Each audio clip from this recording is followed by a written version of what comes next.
नमस्कार। गांव के हिसाब से बहुत समय भी हो गया है। 10 बजे तो आप खा पी कर सो जाते हैं, फिर भी आपने समय निकाला है। आप में से ज़्यादातर लोग पैदल चल के यहाँ आए हैं, इसके लिए मैं आपका हृदय से आभार व्यक्त कर रहा हूँ, आपका शुक्रिया अदा कर रहा हूँ। मेरा नाम है प्रशांत किशोर और हम कोई नेता नहीं हैं। आपसे कोई राजनीतिक भाषण करने नहीं आए, आपसे वोट भी नहीं मांगेंगे। हमने दल नहीं बनाया है, आपसे वोट नहीं मांग रहे और आपका किसी का कोई काम भी नहीं करते। रास्ते चलते हुए लोग अपनी समस्या बताते हैं। कोई बताता है कि उसको पेंशन नहीं मिल रहा है, कोई अपने घर की दशा बता रहा है, कोई नाली गली का दशा बता रहा है, कोई बच्चों की शिक्षा की बात कर रहा है, कोई स्कूल अस्पताल के बारे में बताता है। हम सुन रहे हैं, देख रहे हैं, लेकिन कुछ करते नहीं, किसी का मदद नहीं करते। मान लीजिए कि अगर हम आपकी मदद कर भी दें तो कितना आदमी का मदद करेंगे? एक आदमी का कर सकते हैं, एक गांव का कर सकते हैं। एक दिन अगर आपका मदद कर भी दे, उससे भी तो आपकी जिंदगी नहीं सुधरेगी। तो ये अभियान आपकी मदद करने के लिए नहीं है, मछली बांटने का अभियान नहीं है, ये मछली मारने का सिखाने का अभियान है। हम पदयात्रा इसलिए कर रहे हैं कि गांव, शहर, कस्बा, देहात, पूरा बिहार ये संकल्प किए हैं कि पैदल चल के जाएंगे, जाकर लोगों से मिलेंगे, मिलकर ये देखना चाहते हैं कि आपकी और आपके बच्चों की जो दशा है, आप जिन परेशानियों में जीते हैं, उसको जाकर अपनी आंख से देखना चाहते हैं, समझना चाहते हैं, ताकि इससे बाहर निकलने का रास्ता निकाला जा सके। हमने बचपन में कहानी सुनी है। हम लोग के यहाँ घर में लोग कहानी सुनाता था कि पुराने जमाने में जो राजा होता था वो रात में भेष बदल कर निकलता था, ये देखने जानने के लिए कि प्रजा को क्या कष्ट है। अब आज के जमाने में जब हम लोग बटन दबाकर राजा बना रहे हैं, तो रात का बात तो छोड़ दीजिए, दिन में भी वो आदमी, वो नेता आपका सुध लेने नहीं आ रहा। अगर कोई गलती से आ भी गया तो इतना सुरक्षा लेकर आता है, इतना पुलिस लेकर चलता है कि जनता से उसको भेंटे नहीं है। जिससे पूछिए, बड़े नेता का तो छोड़ दीजिए, जो छोटा नेता है वो भी कह रहा है कि भैया बहुत खतरा बा हमारा जान पर। हम 195 दिन से पैदल चल रहे हैं, इतनी बड़ी व्यवस्था है, लेकिन इसमें एक भी सिपाही नहीं है, कोई सुरक्षा कर्मी नहीं है। हमको तो कुत्ता भी नहीं काट रहा है। सुबह से लेकर शाम तक चल रहे हैं, हर गांव से, हर शहर से निकल रहे, कोई नहीं कुछ कर रहा है। ये दिखाता है कि नेता सुरक्षा लेकर क्यों चलते हैं। ज्यादातर नेता सुरक्षा लेकर इसलिए चलता है कि आपको दिखाए कि बड़ा बन गया है, या फिर जनता से उसको भेंट न हो जाए, कहीं आप पूछ मत दे कि कहे थे चुनाव से पहले कि कमुआ करेंगे, अब कमुआ आप कर नहीं रहे, इसीलिए सुरक्षा लेकर चलते हैं। तो हम यहाँ नेताओं की शिकायत करने नहीं आए। आप ये मान लीजिए कि जितने लोगों को आपने नेता चुना, जिसने भी बिहार में सरकार बनाया, उस सब को सही मान लीजिए। लोग रोज बहस करते हैं कि कौन काम किया, कौन काम नहीं किया। हम पूरा उल्टा बात कह रहे हैं। हम कह रहे हैं कि जिसने भी सरकार बनाई, जो भी नेता है, जिसने जो काम किया उसको सही मान लीजिए। जिसने जो काम किया या करने का दावा करता है, उसको सबको सही मान लीजिए। ये मान लीजिए कि कांग्रेस ने 40 वर्ष बिहार में बहुत काम किया। ये मान लिया जाए कि भाई लालू जी के राज में सामाजिक तौर पर जो वंचित लोग थे उनको आवाज मिल गई। ये मान लीजिए कि नीतीश कुमार के सुशासन से बिहार में बहुत विकास हो गया। लेकिन अगर सबका बात सही मान भी लीजिएगा, तो भी जो आज हम लोग की दुर्दशा है तो आंख के सामने ही है। हमें बहस का मुद्दा कहाँ है? बिहार आज भी देश का सबसे गरीब, सबसे पिछड़ा, सबसे ज्यादा अशिक्षित और सबसे ज्यादा भूखमरी और बेरोजगारी वाला राज्य है। ये बात तो सत्य है, ध्रुव सत्य है। जैसे सूरज पूरब में उगता है वैसे ये मालूम है। तो नेता से बहस करने का क्या मतलब है कि लालू जी ज्यादा काम खराब किए कि नीतीश खराब किए। इतना सबको समझ में आ रहा है कि पिछले 50 वर्ष से जिस रास्ते पर आप और हम चल रहे हैं, इस रास्ते पर चलकर बिहार के लोगों की जिंदगी नहीं सुधर सकती है। अगर सुधरना होता तो सुधर जाता। आप आज से थोड़े ना गरीब हुए। आप जब बच्चे थे तो इतने परेशान थे, तब भी बिहार इतना ही गरीब और पिछड़ा था। जो बच्चा था वो जवान हो गया, जवान आदमी बूढ़ा हो गया। बिहार सुधरिए नहीं रहा। आप सब पर दाव लगा कर देख लिए। तो पहले इस बात को समझिए कि आपकी गरीबी खत्म क्यों नहीं हो रही है।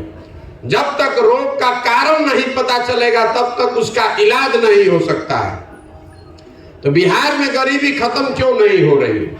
आपकी गरीबी क्यों नहीं खत्म हो रही है? ये खत्म इसलिए नहीं हो रही है कि दुनिया में जितने विद्वान हैं उन्होंने गरीबी खत्म करने का 3 ही रास्ता बताया है। पहला रास्ता है पढ़ाई। अगर आपके बाल बच्चे पढ़ लिख जाएंगे, बढ़िया आपका बाल बच्चा पढ़ लिख जाए, नौकरी पा जाए, तो उससे आपकी गरीबी खत्म हो सकती है। दूसरा रास्ता है खेती। अगर आप पढ़ाई लिखाई नहीं किए हैं, आपके पास जमीन हो, तो खेती करके भी आप अपना जीवन सुधार सकते हैं। और तीसरा रास्ता है पैसा, पूंजी। अगर आप पढ़ाई लिखाई नहीं किए, आपके पास जमीन नहीं है, लेकिन अगर पैसा हो तो दुकान दौरी करके, रोजी रोजगार, व्यापार करके अपना जिंदगी सुधार सकते हैं। यही 3 रास्ता है, चौथा कोई रास्ता नहीं। तो बिहार को अगर आप ध्यान से देखिएगा तो ज्यादातर लोगों के पास ये तीनों में तीनों चीज नहीं है।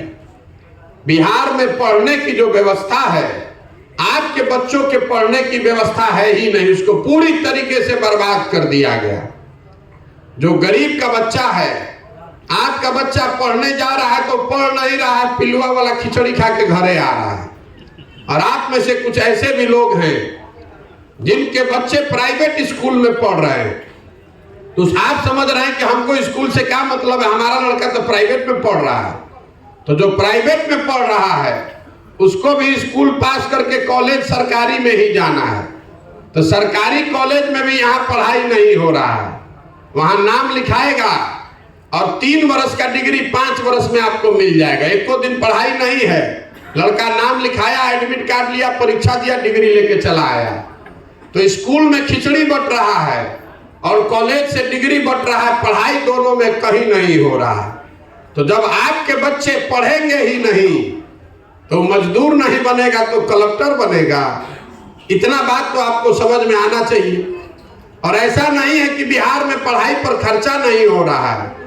इस गरीब बिहार में आपका हमारा 40,000 करोड़ रुपया, इसको याद रखिएगा, हर साल 40,000 करोड़ रुपया खर्चा किया जा रहा है आपके बच्चों के पढ़ाने के नाम पर। और इतना यहाँ चोरी और बंदरबाट है कि 40,000 करोड़ रुपया में 40 गो बच्चा भी बढ़िया पढ़ाई नहीं कर रहा है।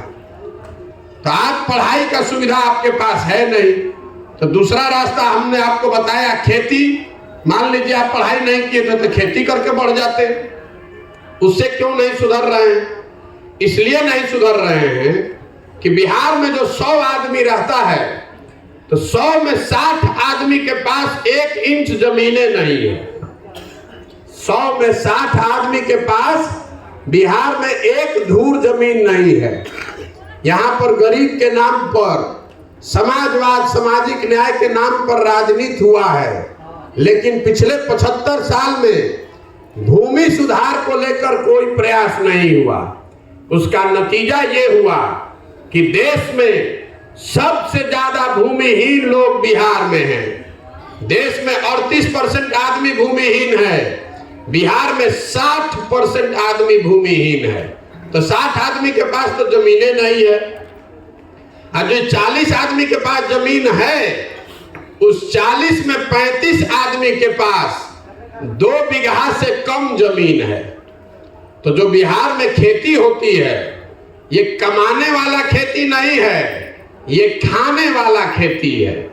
ज्यादातर लोग जो खेती करते हैं, आप खेत में उतना ही पैदा कर पाते हैं कि आपका और आपके बाल बच्चे का पेट भर जाए, उसको बेचकर आमदनी करने का उपाय नहीं है। तो 100 में 5 आदमी बिहार में ऐसा है जो खेती जिसके लिए आमदनी का जरिया है।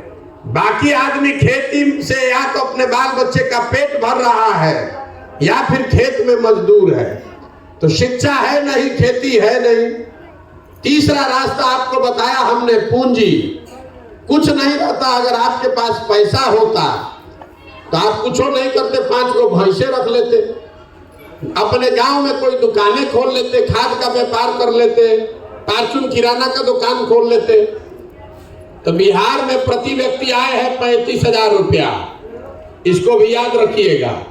एक आदमी यहाँ पर औसतन कमाता है साल में 35,000 रुपया। देश में एक आदमी औसतन कमाता है 1,45,000। बिहार में 35,000 रुपया कमा रहे हैं।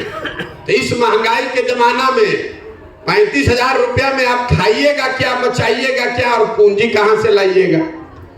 तो जब आपके पास शिक्षा है नहीं, खेती है नहीं, पूंजी पैसा व्यापार के लिए है नहीं, तो गरीबी से निकलिएगा कैसे?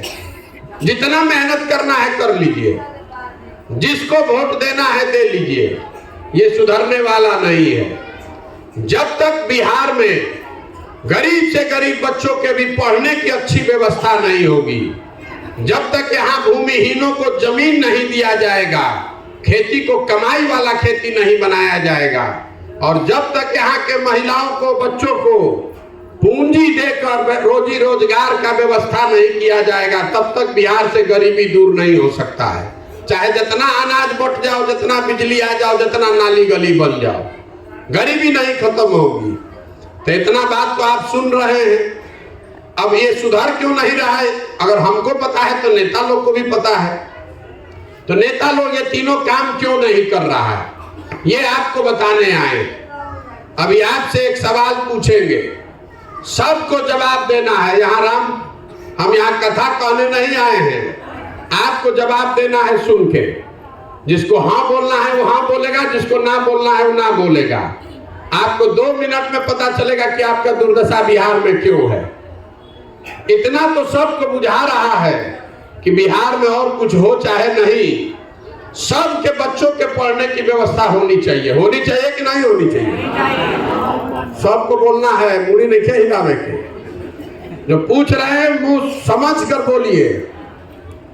और कुछ हो चाहे नहीं, आपके बच्चों के पढ़ने की व्यवस्था बिहार में होनी चाहिए कि नहीं होनी चाहिए? सब लोग अभी कहा है कि होनी चाहिए, ठीक है। अब अपने अपने बच्चों के नाम पर, हर आदमी अपने दिल पर हाथ रख के बच्चों के नाम पर ईमानदारी से बताइए, आपने अपने जीवन में कभी बच्चों के पढ़ाई के लिए वोट किया है? जो किया है तो हाथ उठाइए।